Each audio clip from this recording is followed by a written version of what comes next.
Olá pessoal, nós estamos aqui no nosso canal do YouTube e durante o Crescer nós vamos estar conversando com autoridades religiosas que vão estar participando do nosso Crescer 2019 e falando de temas importantes, temas que envolvem a família e o nosso cotidiano social. Queria começar pedindo a você que ainda não está inscrito em nosso canal no YouTube, se inscreve aqui embaixo no nosso canal do YouTube, dá um like também para a nossa entrevista e aproveita para deixar o seu comentário. Nessa primeira entrevista, nós estamos aqui ao lado do bispo auxiliar do Ordinariado Militar do Brasil, o bispo Dom José Francisco Falcão, ele que é doutor em Direito Canônico e também é comunicador, bispo auxiliar, portanto, lá do Ordinariado Militar, e é com ele que a gente começa o nosso bate-papo. Dom Francisco, muito obrigado por ter aceito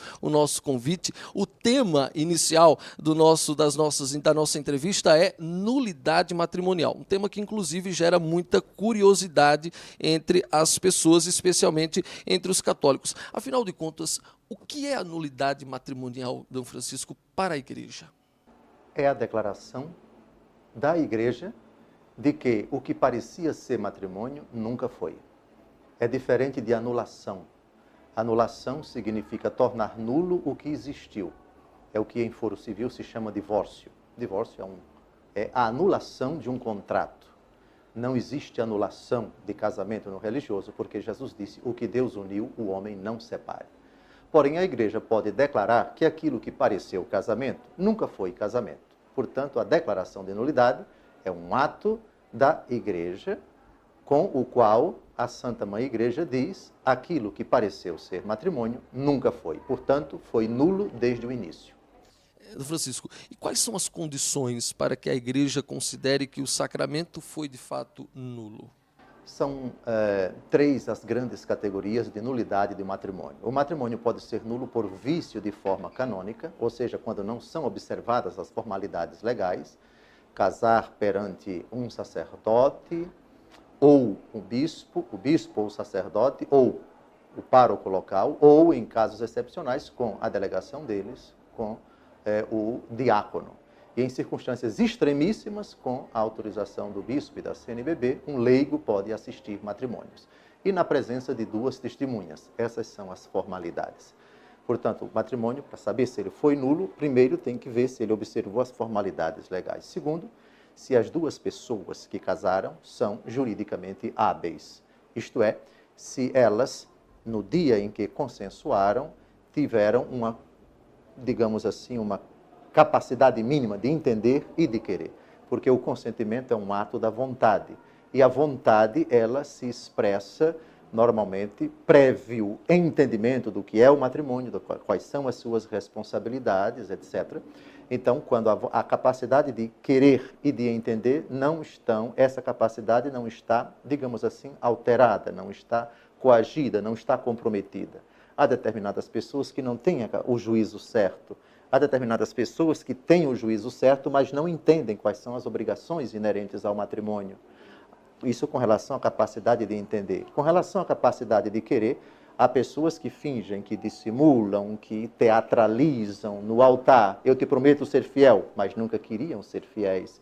E te prometo respeitar na alegria, na tristeza, etc. E, na verdade, já casam com a intenção de humilhar, de desmoralizar, de desprezar, de agredir, de ofender. Então, se essa capacidade está comprometida no dia do casamento, e uma vez comprovado que a pessoa casou com a capacidade alterada, perturbada, comprometida de entendimento e também da sua vontade, pode-se chegar, eu quero casar com você, mas depois se comprova que ela tem atração pelo sexo oposto, matrimônio nulo. Eu quero casar com você, mas depois a outra parte, inocentemente, descobre que casou com um psicopata, com uma desequilibrada, com uma pessoa com algum tipo de tara, de doença, de patologia, escondida voluntariamente, dentre tantos outros motivos. Então, as condições dos próprios sujeitos que contraem o matrimônio, dos ministros do matrimônio. E também a ausência de impedimento dirimente, ou seja, são aquelas leis que a Igreja estipula de direito divino ou natural, que, se não observadas, tornam nulo o matrimônio. Questão de idade, impedimento de vínculo, impedimento de ordem sagrada, etc. Então, são as 3 grandes categorias de motivos que levam a igreja a dizer isso não foi observado, isso foi violado, na verdade, não foi respeitado aquilo que Deus Todo-Poderoso definiu para a validade do matrimônio, e a própria igreja também, para tutelar os bens dele, dela, do próprio matrimônio e dos filhos, ela pode chegar à conclusão de que o matrimônio nunca foi válido. Do Francisco, e uma vez detectada uma dessas condicionalidades, o que é que a pessoa, né, seja o homem ou seja a mulher, ele deve fazer? A quem procurar? O bispo da sua diocese, com provas seguras, consistentes, se forem 2 ou mais que sejam contundentes, que sejam convergentes, pode excepcionalmente ser uma única prova, enfim, de que aquele matrimônio foi nulo, e solicitar ao bispo, seja ele pessoalmente.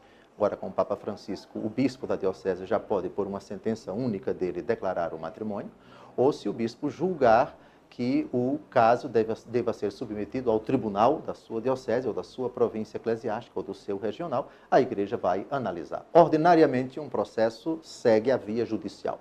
Tribunal eclesiástico de primeira instância, depois para a segunda instância. Se houver empate, por causa do princípio do duplo conforme, o desempate é feito em Roma, como todos os processos civis, né? Primeira instância, segunda instância, etc. Mas o bispo já pode decidir, não, esse caso me parece bastante evidente a nulidade, eu vou julgar sozinho, e ele pode, por sentença única, analisar aquilo que foi apresentado, debruçar-se sobre a petição, que é o libelo, e ele emite a sentença, por si ou pelo tribunal. Dom Francisco, uma vez considerada a nulidade, ou seja, o bispo ou até mesmo a igreja como um todo, consentiu que o casal o casamento não existiu, o matrimônio não existiu. Como é que eles ficam? Como é que eles são considerados a partir dessa nulidade? Eles nunca foram casados? Eu respondo com uma palavra: solteiríssimos. Então ele está autorizado para namorar alguém do outro sexo, e ela está autorizada a namorar com alguém do outro sexo em vista do matrimônio, guardando-se para o dia do casamento, evidentemente. Dom José, e para a gente finalizar, queria desde já agradecer a participação do senhor aqui. O casamento religioso, ele é considerado indissolúvel pela igreja, mas por vezes, e é muito presente isso na vida dos casais, os casais eles se veem em crise, constantemente em crise, chegam em alguns momentos e dizem: eu não aguento mais ficar com esse homem ou com essa mulher.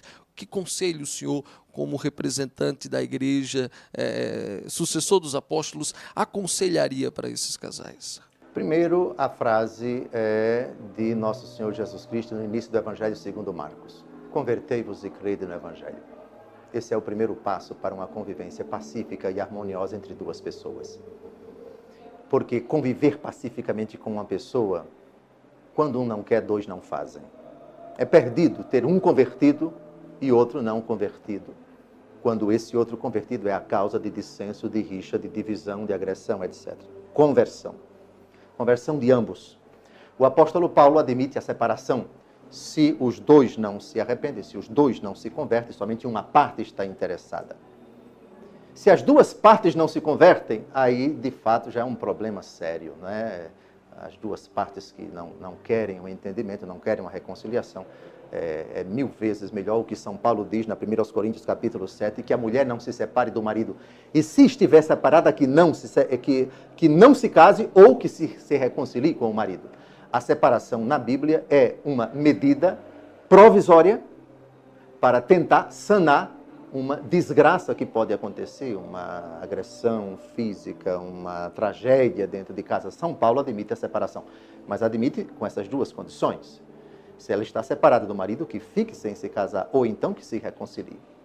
Então, a separação, às vezes, e a separação ela tem vários níveis. Por causa dos filhos, muitas vezes, a separação começa logo com os corpos, com a cama, né? Você dorme ali, eu durmo aqui.